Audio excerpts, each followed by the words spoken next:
Pues buenas tardes, queridos oyentes. Bienvenidos de nuevo a su cita semanal, La Pica en Flandes, la voz del mundo cívico-militar.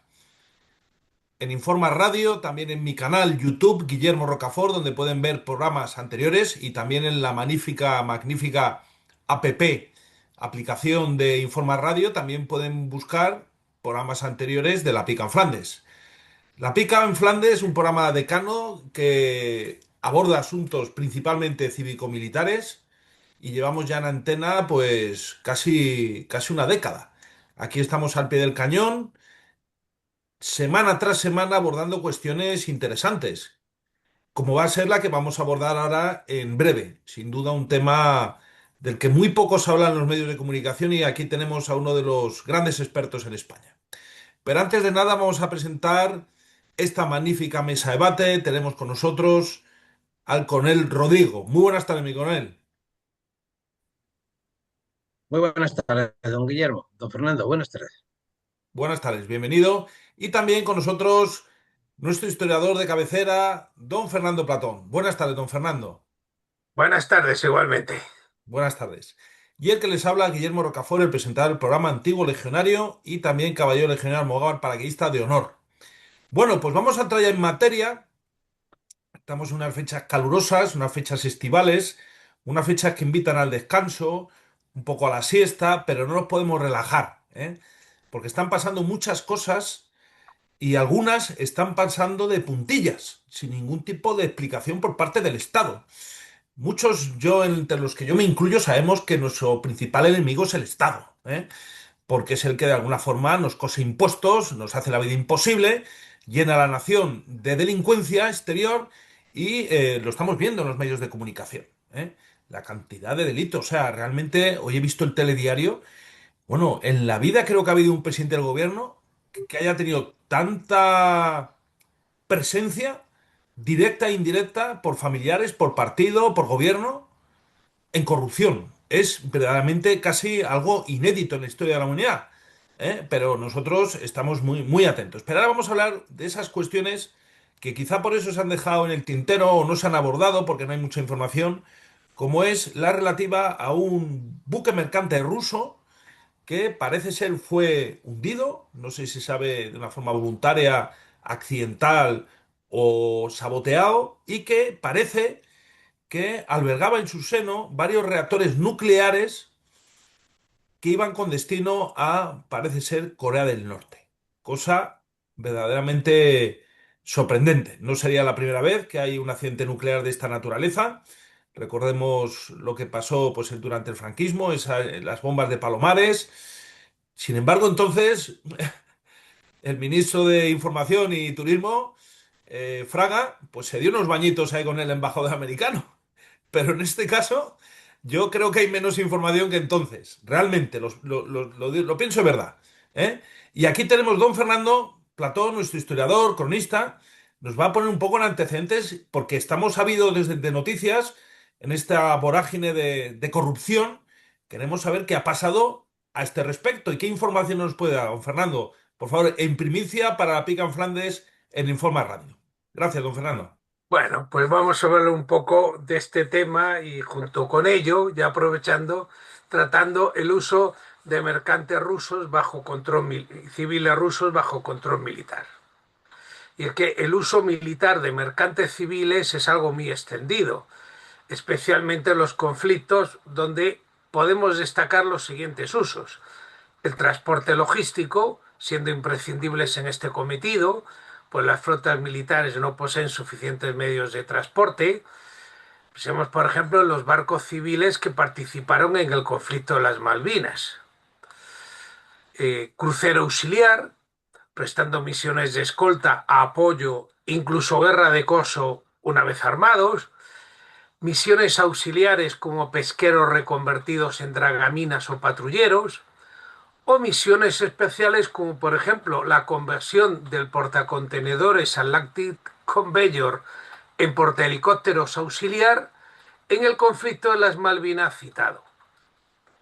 En tiempo de paz también hay usos militares de buques civiles, especialmente en misiones de inteligencia encuadradas en lo que llamamos zona gris. Rusia y anteriormente la Unión Soviética no son ajenas a este uso, especialmente si tenemos en cuenta su situación de mares cerrados y aislados fáciles de bloquear. Recordemos el uso continuado de pesqueros dotados de poderosas antenas en las cercanías de las maniobras navales de la OTAN o en otras misiones de interés. Las restricciones existentes en los estrechos turcos y las actuales sanciones europeas han impulsado en Rusia el uso de estos buques mercantes civiles para misiones de transporte bajo control militar. Así, Rusia posee varios mercantes que, bajo el nombre genérico Esparta, realizan misiones paranavieras bajo control del Estado ruso en misiones de interés militar. Hablemos sobre todo de dos de estos barcos, los de más destacada actuación. Y tratando de eso, bueno, pues España tiene el dudoso honor de ser, después de Japón, el único país sobre el que se han lanzado bombas atómicas cuando 4 de estos artefactos cayeron en Almería y su costa tras el choque entre un bombardero B-52 americano y el avión cisterna KC-135 que le reabastecía en 1966. Pero claro, por si fuera poco, uno de estos buques mercantes rusos, el Ursa Mayor, se hundió el 23 de diciembre de 2024 en aguas correspondientes a la zona económica exclusiva a 65 millas al sur de Cartagena, algo más de 100 kilómetros, mientras transportaba reactores nucleares para submarinos. Tenemos buenas las costas españolas, sobre todo, digamos, en lo que es su extremo suroriental.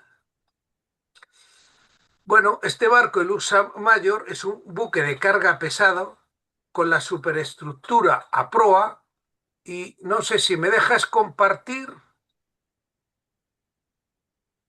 Por supuesto, vamos a darte esas facultades. Para los que estén oyendo el Compartir. Informa Radio, el que quiera ver los gráficos que comparte don Fernando Platón, pueden hacerlo en mi canal. Don Fernando, ya puede. Sí, a ver, compartir aquí es configuración, pizarras. Hay que darle a compartir, botón de compartir y buscar la ventana. Aquí está, compartir. Efectivamente. Muy bien, pantallas y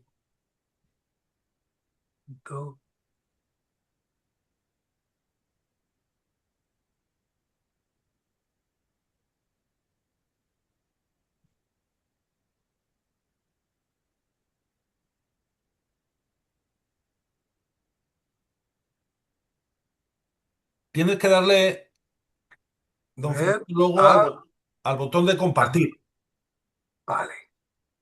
A ver, Una vez que has que no, seleccionado la que no pantalla, veo la ventana, hay que darle luego un toda botón. la pantalla. Ahí está, ya está Ay, a compartiendo. ver, Muy bien, don Fernando, ahí está. vale. ¿Se ve ya? Se ve, sí, Sí, ¿Un barco? sí, correcto. Vale, bien. Entonces ya estamos bien. Ese es el buque que se hundió, el Ursa Mayor, en una simulación de su hundimiento, Sí. digamos, tomado de una imagen de una revista digital que lo muestra y, y bueno, pues y este es un poco el barco. Vale, ahora ya pues dejo de compartir y, y este es un poco el barco. Como vemos, tenía la superestructura a proa, son 16.335 toneladas de desplazamiento, 142 metros de eslora, 23 de manga y 7 de calado. Es un buque construido en Alemania en el año 2009 y que tuvo diferentes propietarios hasta que en 2017 fue adquirido por el operador Oboron Logistics, pasando a control ruso bajo el nombre Sparta 3. Oboron Logistics es un operador controlado por el Estado ruso. Cuando se hundió, llevaba, según lo declarado, una carga de 129 contenedores presuntamente vacíos, dos grúas móviles de puerto y dos tapas de pozo de 45 toneladas, que son las tapas de los reactores para el proyecto 10510, un rompehielos nuclear que se está fabricando en los astilleros de Vladivostok, en el lejano oriente del Pacífico ruso.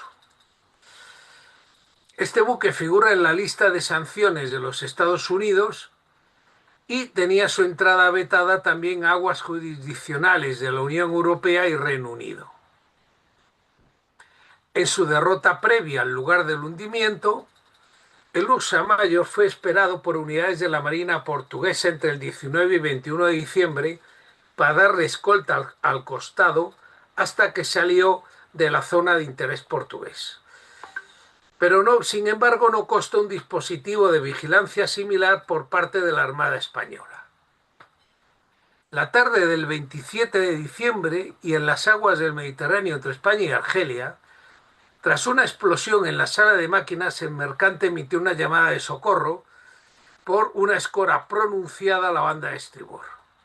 El rescate fue asumido por España, dado que estaba dentro de su área de responsabilidad del Servicio Aéreo de Rescate, por lo cual pues se inició el correspondiente operativo.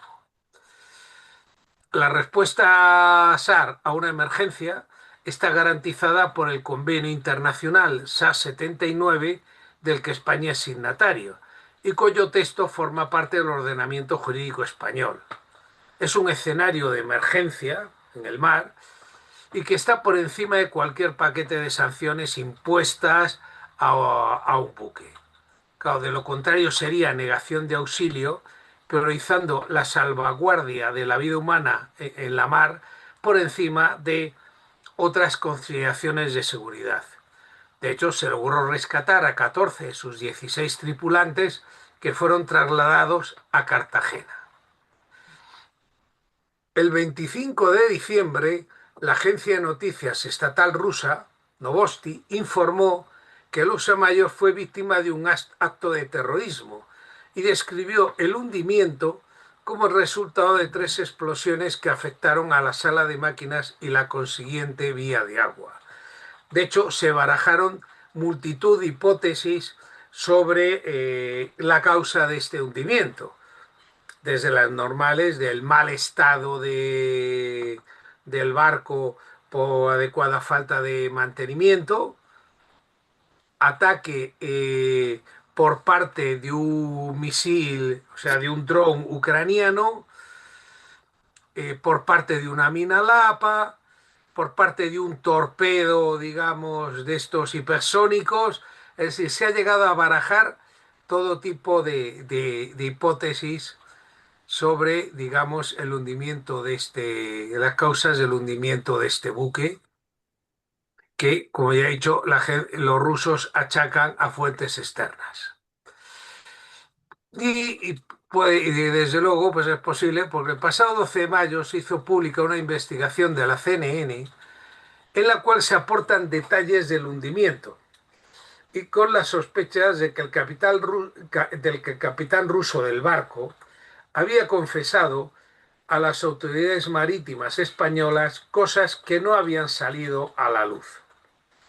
Textualmente, la CNN indica que este mercante ruso transportaba un par de reactores nucleares para submarinos, presumiblemente con destino a Corea del Norte, que sufrió una serie de explosiones bajo circunstancias sin explicar, se fue a pique, como ya he dicho, a 60 millas a la costa sur de España. Y que más allá de una declaración el pasado 23 de febrero, producto de la presión de la oposición, poco ha explicado el gobierno de España.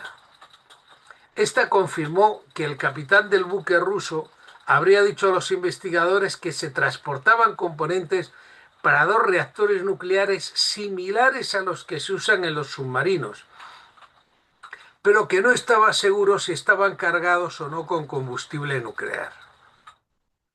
De hecho, una de las escoltas del Ursa Major, que llegó posteriormente ya una vez hecha la operación de rescate, dio instrucciones a los buques en las inmediaciones que se mantuvieran no menos de 2 millas de distancia del Ursa Mayor y con posterioridad solicitó que se le devolvieran los tripulantes rescatados. Y bueno, pues poco más sabemos de este naufragio, porque el gobierno no ha dado respuestas claras sobre el tema, pese a que incluso se le ha preguntado explícitamente en el Parlamento.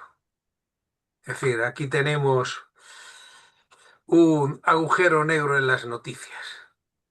Y ya pues, de paso, hablando un poco de estos barcos rusos, pues podríamos hablar de otro de los más representativos de esta flota, que es el Esparta 4, que este hacía fletes entre los puertos rusos del Mar Negro y Tartus, en Siria, que en el año 2023 completó hasta 6 viajes entre Novorossiysk, que está en el extremo, digamos, del Mar Negro, es donde ahora se está refugiando la flota rusa del Mar Negro para evitar Sebastopol más amenazada, y Tartus con equipo militar ruso. Turquía lo consideró beligerante y, amparándose en el Tratado de Montreux de 1936, le negó el tránsito por los estrechos del Bósforo y Dardanelos, que monitoriza enteramente y sobre el cual tiene soberanía y veto de paso. Al ser Rusia uno de los beligerantes, Ankara, pues digamos, lo negó. Estos fletes tuvieron lugar entre enero y agosto del citado año, con frecuentes episodios de navegación con el sistema automático de identificación ICE apagado, de tal modo que el buque desaparece de las pantallas de identificación. Tras esta época, los viajes que realizó el barco ya los tuvo que hacer desde San Petersburgo, y ahí sí que pasó por el estrecho de Gibraltar y las costas mediterráneas. Sin embargo, el colapso del régimen de Bashar al-Assad cerró el acceso al atraque el Tartus.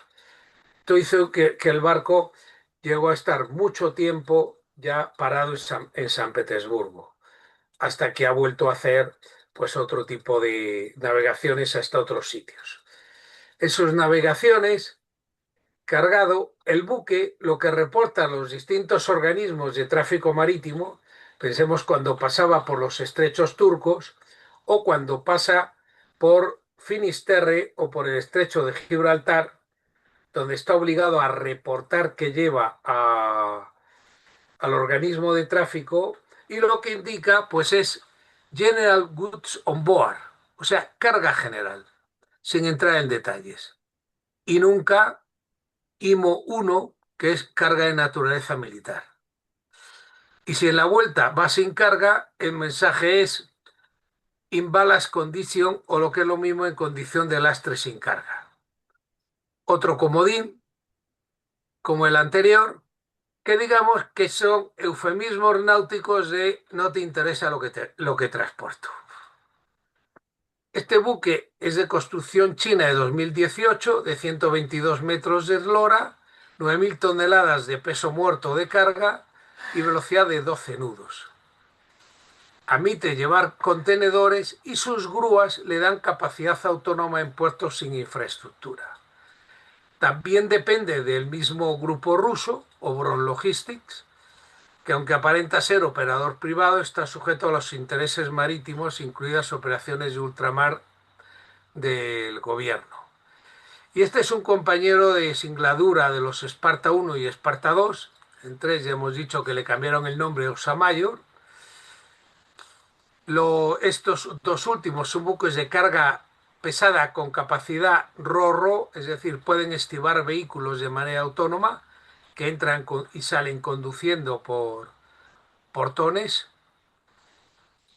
Y la cara oculta del buque, pues aparte de sus reportes falsos, son esos apagones del sistema de identificación automática que lo hacen aparecer y desaparecer en el mar, para que no se sepa qué rumbo lleva ni hacia dónde va. Otra cuestión interesante es que rara vez navegan solos, suelen ir acompañados de algún otro buque, algún remolcador, y algunas veces se la ha visto con alguna unidad de la Marina rusa. Estas sí que navegan con el ICE desconectado, porque lo pueden hacer al ser buques militares. Sin embargo, los buques civiles están obligados legalmente a llevarlo puesto. Claro, esto hace, este buque es un objetivo de guerra legítimo, pues en el principio sí, cuando transporta equipo militar para uno de los beligerantes en un conflicto, apoyándonos en el derecho de guerra marítima establecido en el Manual de San Remo, dado que su carga puede conferir, incluso aunque sean camiones, como muchas veces, ventaja logística a uno de los beligerantes. El navegar con el ICE desconectado, rumbos erráticos y escolta, en función del valor de la carga, es comprensible, pues estos buques son objetivos de guerra para la inteligencia ucraniana. Y curiosamente, y al revés del anterior, este buque no aparece en la lista de sanciones de la Unión Europea. Y bueno, pues esto es lo que os quería comentar sobre estos barcos y sobre el incidente de los reactores para submarinos. Y ahora si queréis agregar algo. Pues muy bien, don Fernando. La verdad es que hay poca información, pero la que hay la has sintetizado muy bien y cedo la palabra a nuestro coronel. Coronel, por favor. Gracias. Sí, verdaderamente es un tema de interés. En la prensa ha tenido muy poco, apenas se ha visto algún artículo aislado, no se le ha dado interés. Verdaderamente es un tema verdaderamente preocupante porque el control de nuestras costas cercanas y de influencia, es un asunto muy serio. O sea, transportar determinadas cargas, y ahora no solamente estos barcos, vamos, esto se ha extendido con las flotas oscuras estas, vamos, para petróleo y para otros tipos de cargamentos que van cumpliendo las normativas, algunos, bueno, ni siquiera ni las normativas mínimas de aseguración, de control técnico del barco, de edades del barco, todos los requerimientos de seguridad que deben cumplir, vamos, no se están cumpliendo. Pero lo que pase por ahí, ya hemos visto alguna imagen del tráfico mundial marítimo que hay ahora mismo, es enorme. Bien, pero España está en una posición muy delicada. Es el paso más importante de Europa, el estrecho de Gibraltar, que teóricamente se debe controlar. No podemos dejar pasar por ahí a cualquiera sin ningún tipo. Bueno, control hay, porque muchas veces pues, se han visto, hemos tenido ocasión de verlo también, de barcos siempre acompañan, barcos de la Armada acompañando a determinados buques de determinadas banderas. Pero vamos, el control tiene que ser estricto. Y después entramos en otro punto, estamos en el gobierno de la transparencia. Ellos exigen transparencia, pero en todo lo que afecta al gobierno, claro, se emplea la tergiversación propia del lenguaje. Para ellos no es que no sean transparentes, es que son discretos. Todos sus temas los llevan con discreción, claro, no se puede ir hablando de esto, de lo otro, es una cosa muy delicada. No nos enteraremos nunca de lo que ha sucedido, de lo que ha sucedido en realidad. Bueno, pues nada más por lo demás, el informe de don Fernando, pues muy completo, y efectivamente son temas de gran interés. Pues magnífico. La verdad es que si lo comparamos con otros incidentes similares o parecidos, como el que hemos hablado de Palomares, que enseguida saltó a la prensa nacional e internacional. Estamos hablando, bueno, yo creo que en España ya estaba la ley de prensa de Fraga y no había censura previa, ¿no?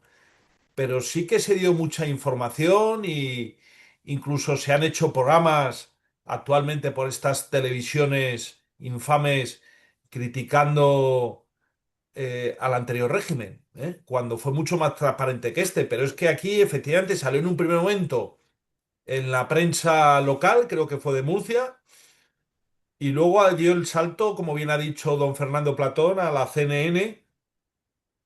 Y aquí en España los medios, pues yo creo que no han hecho su trabajo, ¿eh? Sí es cierto que la cuestión de la flota fantasma rusa es algo que gravita.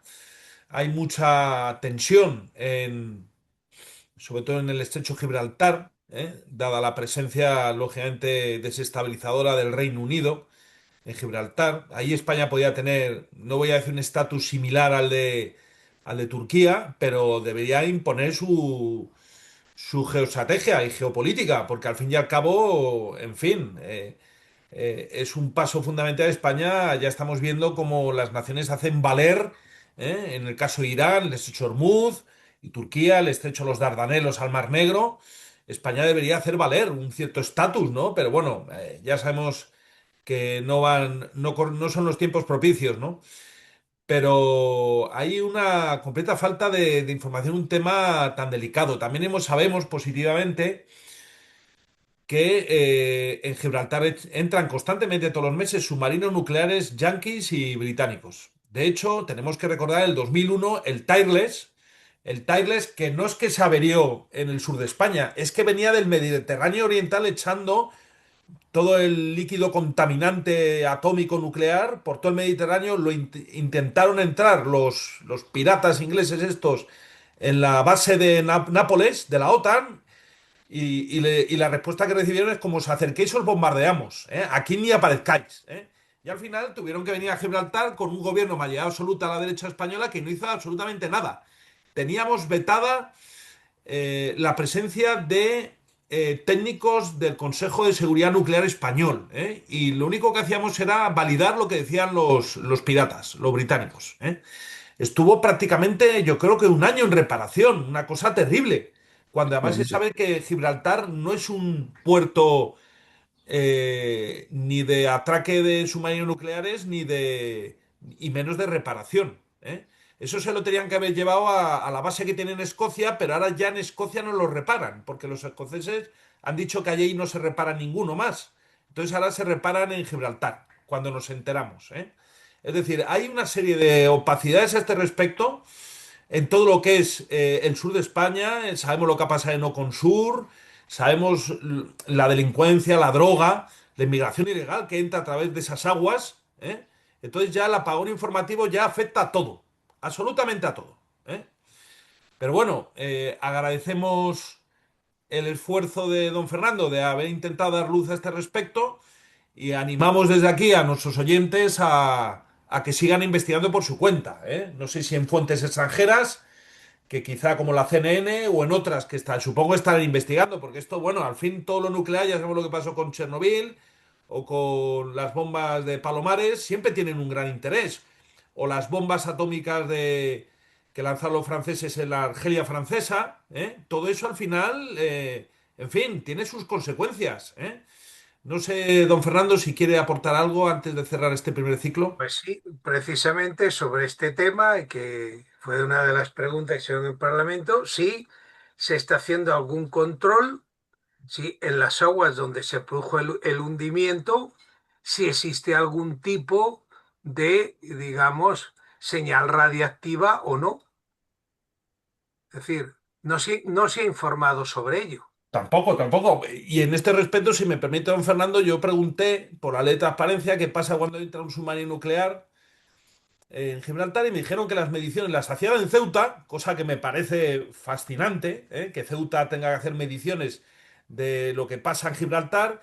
Y también me dijeron que había un buque en la bahía de Algeciras con sensores nucleares, cosa que también, en fin, me enfada muchísimo, porque igual que en Gibraltar hay un plan de seguridad nuclear con una serie de ejercicios que hacen en la colonia, ¿eh? Una vez al año lo hacen y hay un plan que se puede consultar en internet. Pero nada, aquí en España pensamos que si hay una avería de un submarino nuclear, los átomos se van a parar en la verja. Bueno, ya no hay verja, pero se van a parar en la línea de Gibraltar, ¿eh? Y así son. Incluso acudí al defensor del Polo, y el defensor del Polo, vamos, archivó mi reclamación en cero coma. O sea, no tardó nada en decir en fin, que no había ningún problema. Cuando hay medio millón de españoles en la línea de la Concepción, bueno, todo lo que es el campo de Gibraltar, afectados por ese riesgo. Pues había un banco de la Armada con un sensor que mide, y también desde Ceuta, ¿eh? O sea, alucinante, alucinante el abandono, el descontrol, ¿eh? y lo estamos viendo en este caso. Lo que dice don Fernando, a ver si nos oyen alguien desde los ministerios, tiene que haber mediciones y si no, pues si no hay mediciones oficiales, pues que los que tengan medidores, que seguro que hay aficionados a estas cuestiones, porque lo hay aficionados a todo, pues que vayan y que midan la radioactividad, ¿eh? Si no lo hace el Estado, como no lo hace con toda la, digamos, agricultura podrida que viene de Marruecos, pues son los particulares los que hacen los avisos de que esto viene con hepatitis C, esto viene con lo otro, porque aquí el Estado ya ha desaparecido, lo que hablamos al principio. El Estado es el enemigo, porque nos tiene desamparados. No sé si mi coronel quiere añadir algo, por favor. No, no tengo nada más que añadir, únicamente que sí, que es cierto que nos quedamos vemos una ausencia, una pasividad absoluta, o sea, concretamente, vamos, no sé si me equivoco, pero la aprobación provisional del tratado entre el Reino Unido, la Unión Europea y Gibraltar sobre la valla en Gibraltar, en Algeciras, pues nadie sabe nada, ¿no? No, no Inicialmente pasa nada. entraba en vigor el provisional, entraba en vigor el 26 de abril, se retrasó hasta ahora, hasta junio, pienso que era, pero que estamos cercanos a que esto sea, y aquí nadie dice nada, a nadie le interesa. Es que ya yo no me puedo creer que el gobierno tenga esta capacidad, puede que la tenga, ¿eh? Pero vamos, me sorprende esta capacidad de control de todos los medios. No hay ningún medio que ponga encima de la mesa lo que se nos viene encima, lo que se nos puede venir encima con el tema del acuerdo de Gibraltar. Nadie dice nada. ¿Alguien dice algo sobre la famosa ley de nacionalizaciones? ¿En algún medio ha salido algo? Nadie dice nada. Es que ya no sé, no, la cuestión no está en quejarnos de nuestro gobierno, es quejarnos de nuestros compatriotas. Es un desinterés por todo, una pasividad absoluta, absoluta por todo. Pasado mañana, el día 27, no sé si es el 26 de junio, pues nos dirán que el Consejo Europeo ha aprobado de manera provisional el acuerdo con Gibraltar y aquí, ¡oh, oh, oh! Madre mía, sorpresa, sorpresa, ¿cómo se dice? Sorpresa en la condomina, o como decían, Sí. madre de Dios, pero si te lo están diciendo. Si después nos llegará unas votaciones y lo tendremos merecido con una participación o no, no lo sabemos. La posibilidad existe, posible es binario, sí o no, probable ya lo veremos de que hay un vuelco electoral por todos estos temas de las nacionalizaciones que estamos hablando y nadie dice nada, que se produce esto, porque este señor que tenemos al frente verdaderamente se gasta el dinero en buenos asesores, tiene muchos, muchos y muy buenos. Vamos, yo en mi opinión ahora mismo España se gobierna desde presidencia del gobierno. El Parlamento es un circo y los ministerios son meros organismos de propaganda. Todas las Total, directrices total. nacen En en Moncloa. presidencia del gobierno, con un apoyo verdaderamente intelectual tremendo de muchos y muy buenos asesores. Y este es nuestro presidente, no tiene escrúpulos con esto. Y si lo ha calculado, y si aguanta hasta el 27, es porque cree que en el 27, por lo que sea, va a tener probabilidades. Él no ganará, pero junto con sus socios, con los socios habituales, detengan a los delincuentes habituales. Los socios habituales puede tener alguna posibilidad. Y entonces nos sorprenderemos y no se podrá hacer nada, porque es la democracia, son los votos. Han ganado. Cuando se podía hacer, no lo hicimos. Y ahora, al final, vamos a tener que a llorar otra vez todos, a quejarnos. No lo merecemos. Pues sí, desde luego que sí. Además, hablando de Gibraltar, precisamente el otro día me quedé en estado de shock cuando parece que la agencia tributaria va a sacar a Gibraltar de los territorios que son paraísos fiscales. O sea, realmente ya nos van a colonizar del todo y al final ya sabemos, los monos de Gibraltar votarán a Óscar Gután, que es este ministro primate del Partido Socialista, pues como pasa con el votante socialista en general, es que es así, o sea, con lo que está pasando y le siguen votando porque votan como los monos de Gibraltar, que al final les van a dar el DNI y el pasaporte, ¿eh? Porque este gobierno va a dar el DNI y el pasaporte, vamos, hasta los monos de Gibraltar, ¿eh? Para seguir en el ¿Sabéis? poder. Sí, Sí, hombre. ¿Sabéis? Este que echaron de la Moncloa por acosador, Ah, sí, sí, Sí, Salazar, sí. Sí, sí, sí, sí. sí, pues este está precisamente por Iberoamérica Claro, claro. organizando actividades con los nacionalizados. El acosador sexual y estará haciendo de Exactamente. las suyas, seguro, ¿eh? Porque Pues el, Paco, ¿no? el carnet del El está Paco. por PSOE, allí para organizar actividades para conseguir gente que vote al Partido que sí, sí. Socialista. Si el carnet Por del PSOE es supuesto, licencia para delinquir, si es que con es así. dinero público. Así es. Bueno, Bueno, nos tenemos que ir porque estamos ya fuera prácticamente de tiempo. Sigan con nosotros, que hay también temas sustanciales para la segunda parte. Sigan con nosotros, por favor.